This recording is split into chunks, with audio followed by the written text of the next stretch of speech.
Sir నమస్తే sir. Divorce specialist కాబట్టి ఒక క్వశ్చన్ అడుగుతున్నాను. రీసెంట్ టైమ్స్లో మ్యారేజెస్ ఎలా ఉన్నాయో అందరికీ తెలుసు.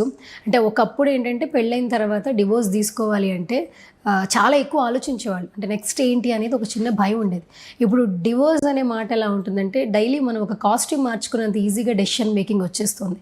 అంటే ప్రతి ఒక్క కుటుంబంలో కూడా అడ్జస్ట్మెంట్ అనేది చాలా తగ్గిపోతుంది. డివోర్స్ తీసుకునే వాళ్ళ సంఖ్య పెరిగిపోతూ వస్తుంది.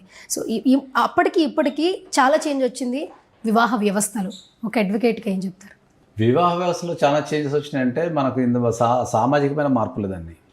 సో ఒక 15 years క్రితం, అంటే ఒక 15-20 years క్రితం మేము ప్రొఫెషన్కి వచ్చిన కొత్తలో డైవర్స్ గురించి మాట్లాడాలంటే కూడా క్లయింట్స్ కొద్దిగా ఇబ్బంది పడుతుండే.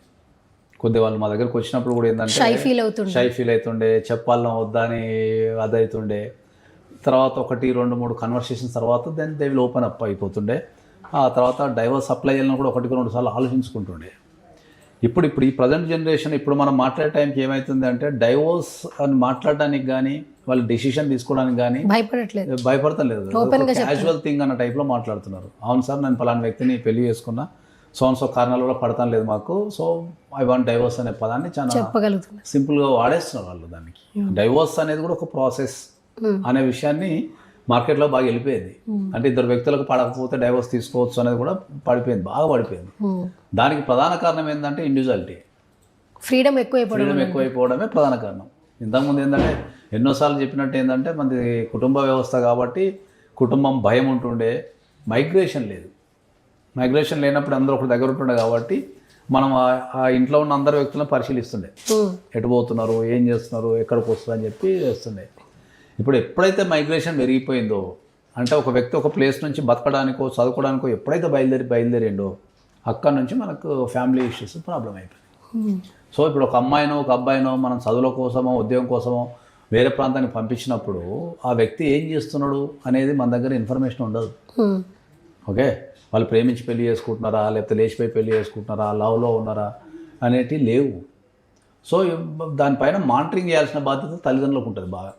ఈ మధ్యకాలంలో మీకు ప్రధానంగా చెప్పేది ఏంటంటే కల్చరల్ డిఫరెన్సెస్ అనేటివి ఇప్పుడు ఫారిన్ కంటే ఎక్కువ హైదరాబాద్ ఘోరంగా ఉంది.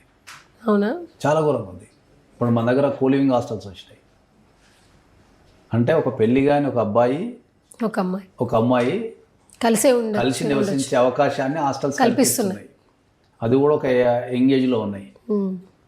సో మన భారతీయ సమాజానికి అవి ఎంతవరకు యాక్సెప్ట్ చేయబడుతుంది అనేది పాయింట్. అంటే ఇప్పుడు రిలేషన్స్ లో కూడా చాలా పేర్లు పెట్టుకుంటున్నారు సార్. అంటే మేము రిలేషన్ లో ఉన్నాము, పేర్లకు అసలు రిలేషన్షిప్ సిచ్యువేషన్షిప్ అని చెప్పి అంటున్నారు. అదొకటి.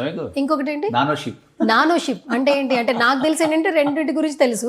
ఒకటి లివింగ్ రిలేషన్, ఒకటి రిలేషన్ అనమాట. రెండు వచ్చేసేమో సిచ్యువేషనల్ షిప్. అంటే ఏంటంటే నానోషిప్ అని వచ్చింది కొత్తగా.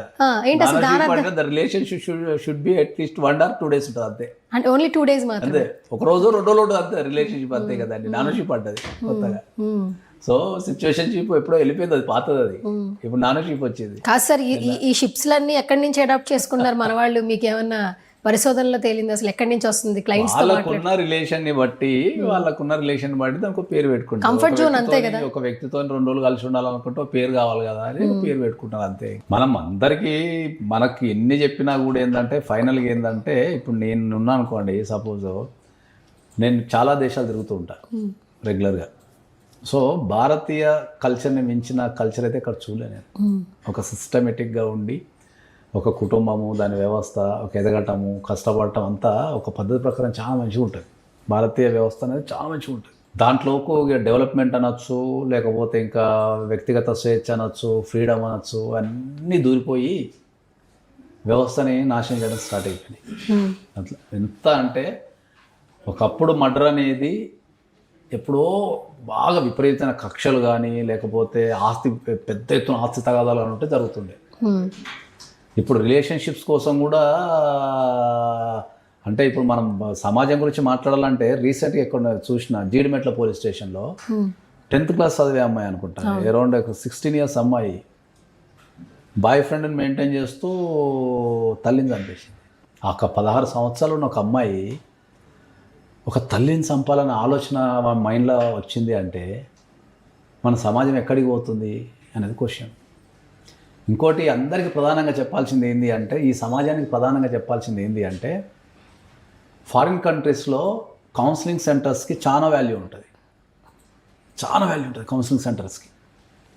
అక్కడ ప్రతిదానికి కౌన్సిలింగ్ సెంటర్ ఉంటుంది. ఒక అబ్బాయిని స్కూల్లో ఏరిపోయాలంటే కౌన్సిలింగ్ సెంటర్ ఉంటుంది, వాడని భయపడుతుండా అని. ఒక అబ్బాయిని మనం కాలేజీ ఏరిపోయాలంటే కౌన్సిలింగ్ సెంటర్ ఉంటుంది. ఒక రిలేషన్షిప్లోకి వెళ్ళాలంటే కౌన్సిలింగ్ సెంటర్ ఉంటుంది. ఒక విడిపోవాలంటే కౌన్సిలింగ్ సెంటర్ ఉంటుంది. కానీ భారతదేశానికి వచ్చరికి ఏంటంటే కౌన్సిలింగ్ సెంటర్లని పిచ్చోళ్ళ కేంద్రాల కింద చూస్తారు. That's the problem. ఎవరికన్నా నీకు కౌన్సిలింగ్ చేయాలంటే నేను పిచ్చోన్నా అంటారు. కౌన్సిలింగ్ అంటే ఏముంటుంది అంటే, ప్రతి వ్యక్తి దేంట్లోనూ పర్ఫెక్ట్ కాడు.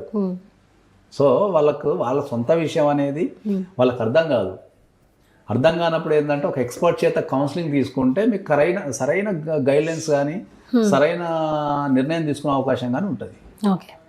ఇప్పటికీ మేము చాలా మందిని ఎవరన్నా కౌన్సిలింగ్ రమ్మని పిలిస్తే, మాకెందుకు సార్ ఫస్ట్ నువ్వు చేసుకో అంటారు. కౌన్సిలింగ్ అంటే వాళ్ళందరూ ఏమనుకుంటారంటే మతిస్థిమితం తప్పిన వ్యక్తులకు ఇచ్చేదాన్ని కౌన్సిలింగ్ అనుకుంటారు. కౌన్సిలింగ్ అంటే మతిస్థిమితం తప్పే వ్యక్తులకు కాదు. మంచి చదువుకున్న వ్యక్తులు, మంచి పొజిషన్ ఉన్న వ్యక్తులు కూడా అప్పుడప్పుడు ఒక డిసిషన్ తీసుకోవడానికో లేకపోతే ఉన్న బాధని పంచుకోవడానికో ప్రాబ్లం అవుతుంది. నేరం అనేది ఎప్పుడు జరుగుతుంది అంటే, మన మనసులో ఉన్న ఏదైతే బాధ ఉందో అది పంచుకోలేనప్పుడే నేరం జరుగుతుంది. సింపుల్ అది. ఓకే. ఇప్పుడు ఒక వ్యక్తి చంపాలనుకున్నాను అనుకో, ఒక అమ్మాయి ఒక అబ్బాయిని చంపాలనుకున్నాను అనుకో, ఆ అమ్మాయికి ఒక 50 మందికి చెప్పింది అనుకుందాం, నేను పలానా వ్యక్తిని చంపుతున్నా అని. సంపాదిస్తారా 50 మంది? సంపాదిస్తారా? కదా. అంటే మేము పంచుకోవడం స్టార్ట్ చేసింది అనుకో, ఆ 50 మంది 50 రకాల సలహాలు ఇస్తారు. చంపడం ఎందుకు, నువ్వు జైలు పోతావనో, లేకపోతే అదా ఇద్దనో, లేకపోతే ఇంకా అంతకంటే బతకలేవా, లేకపోతే ఆ దరిద్రం వదిలిపెట్టానో ఇస్తారు తప్ప ఏ వ్యక్తి కూడా చంపమని చెప్పాడు. వీళ్ళు ఎప్పుడైతే ఎదుటి వ్యక్తితోని పంచుకోవడం తగ్గిపోతుందో అప్పుడు వీళ్ళు ఒక డిసిషన్ తీసేసుకొని ఇదే కరెక్ట్ డిసిషన్ అనుకుని దాన్ని అమలు చేసేస్తారు. అట్లనే ఆత్మహత్య కూడా అంతే. అది ఆత్మహత్యలు అన్నారు కాబట్టి ఈ మధ్యన ఎక్కువగా సూసైడ్స్ ఎక్కువ చూస్తూ ఉన్నాం సార్. బేసిక్గా మధ్యలో ఉన్నాయి సూసైడ్స్, హత్యలు, ఆత్మహత్యలు ఉన్నాయి. మొత్తం సమాజం అంతా చంపడం లేదా చచ్చిపోవడం, ఈ రెండు కాన్సెప్ట్లు తిరుగుతుంది సమాజం అంతా. ఓకే. ఆత్మహత్యలు కూడా అంతే. ఆత్మహత్యలు కూడా ఏంది అంటే, వాళ్ళకున్న బాధని పంచుకుంటే ఎవరన్నా ఏమనుకుంటారేమో, లేదా తక్కువ చూస్తారేమో, ఇట్లాంటి సంఘటనలతోని వాళ్ళు చెప్పుకోలేక వాళ్ళే కుమిలిపోయి వాళ్ళు ఆత్మహత్య చేసుకుంటారు. ఇప్పుడు ఈ మధ్య కాలంలో మీరు అన్నట్టు ఎక్కువగా హత్యలు చూస్తున్నాం, ఆత్మహత్యలు చూస్తున్నాం. రెండు ఈ రెండు ఒకే రెండు కూడా రిలేషన్షిప్స్ లో ఉంటున్నాయి. రిలేషన్షిప్స్ లో ఉంటాయి. వెరైటీ మళ్ళీ ఎక్కువ లేవు. సరే, ఏ రిలేషన్ అయినా కూడా తక్కువ. ఇప్పుడు ఏ రిలేషన్ అయినా కూడా వాళ్ళు చెప్తున్న మాట ఏంటంటే, ఇది లవ్ తో స్టార్ట్ అవుతుంది, అది ఇల్లీగల్ అయినా లీగల్ అయినా లవ్ అంటున్నారు. ఒకప్పటి లవ్కి ఇప్పుడు లవ్కి చాలా చేంజ్ ఉంది. సో ఇప్పుడున్న వాళ్ళు చాలామంది చెప్తున్న మాట ఏంటంటే, ఎవరైతే ఈ సూసైడ్స్కి వెళ్ళిపోతున్నారో లస్ట్ని లవ్గా భావిస్తున్నారు, ఇది లవ్ కాదు అంటున్నారు. నేను చెప్పినా కదా అందరికీ ఏం చెప్తున్నా, ఇప్పుడున్న సమాజము ప్రేమ అంటే పడుకోవడం అనుకుంటున్నారు. ప్రేమ అంటే పడుకోవటం కాదు, అదే అందరికి చెప్తున్నా నేను. అందరూ ఇప్పుడున్న యూత్ కావచ్చు, ఎవరైతే రిలేషన్షిప్స్కి వెళ్తున్నారో అందరూ ప్రేమ అంటే ఒక వ్యక్తి కోసం నిలబడటం. ఎన్ని కష్టాలు వచ్చినా, ఎంత బాధ కలిగినా ఆ వ్యక్తి పక్కన నిలబడి నేను ఉన్నాను ధైర్యాన్ని చెప్పడం ప్రేమ అంటే. ఈ జరిగే హత్యలు కానీ ఆత్మహత్యలు కానీ వాళ్ళ డెఫినేషన్లో ప్రేమ అంటే పడుకోవడం అంతే. పడుకున్న తర్వాత అని తీరిపోయిన తర్వాత ఏం లేదు కదా, జీవితం ఇంతేనా అని చెప్పేసి చచ్చిపోతున్నారు లేదా చంపేస్తున్నారు. ప్రేమ అంటే మన వ్యక్తి కోసం పోరాడటం, ఒక వ్యక్తికి ధైర్యాన్ని ఇవ్వటం, ఒక వ్యక్తిని కాపాడుకోవడం, ఒక వ్యక్తి కోసం జీవించడం ప్రేమ. అది చేయాలంటే చాలా ఓపిక ఉండాలి. అందరికీ ఏంటంటే ఇన్స్టంట్ రిజల్ట్ కావాలా. తెలుసో ఒకరు పక్కన రిలేషన్షిప్కి వెళ్ళిపోయిన తర్వాత రిగ్రెట్ అవుతారు, అరే తప్పు రిలేషన్షిప్కి వెళ్ళినా కానీ దాని నుంచి బయటపడటానికి చంపడం చచ్చిపోవడం చేస్తారు. That's the problem. ఇప్పుడున్న యూత్కి అయితే 100% కౌన్సిలింగ్ కావాల్సిందే. నేనైతే స్ట్రాంగ్లీ ప్రతి ఒక్కరికి చెప్తున్నా, మీరు చంపటం కానీ చనిపోవడం కానీ చేయకండి అది. ఎందుకంటే మీరు అందరూ ఏమనుకుంటారంటే, ఇప్పుడు చంపడం పరిష్కారం అనుకుంటారు. చంపడం పరిష్కారం ఎట్లయితుంది? ఇప్పుడు ఒక వ్యక్తిని చంపిన తర్వాత నువ్వు పోయి జీవితాంతం జైలునే ఉంటావు కదా. ఇక నువ్వేమనుభవించినావు ఇంకా. ఇప్పుడు ఒక వ్యక్తిని ఎందుకు చంపుతున్నావు? నువ్వు సుఖంగా ఉండడం కోసం, ఈ వ్యక్తి నా జీవితంలో ప్రాబ్లం చేస్తున్నాడు, ఈ ప్రాబ్లం తప్పిపోవాలంటే నేను చంపాలి అనే ఒక ఐడియాతోనే అంటున్నావు నువ్వు. కానీ ఆ వ్యక్తిని చంపిన తర్వాత నువ్వు ఎడిగిపోతున్నావు, జైలులే కదా. ఈ భూమి మీద బతికినంత కాలం నువ్వు జైల్లో ఉండాలి. ఓకే. ఇంకా గట్టిగా మాట్లాడితే ఉరి కూడా తీసేస్తారు బేస్డ్ ఆన్ ద కేస్. ఇంకా గట్టిగా మాట్లాడితే ఉరి కూడా తీసేస్తారు. అంటే వాడిని చంపి నువ్వు ఒక ఎదుటి వ్యక్తిని చంపి నువ్వు ఇండైరెక్ట్గా నీ జీవితాన్ని నరకం చేసేసుకుంటున్నావు. అవును.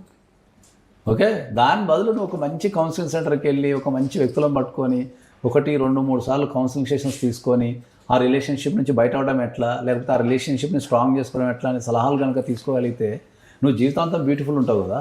Thank you sir, thank you so much once.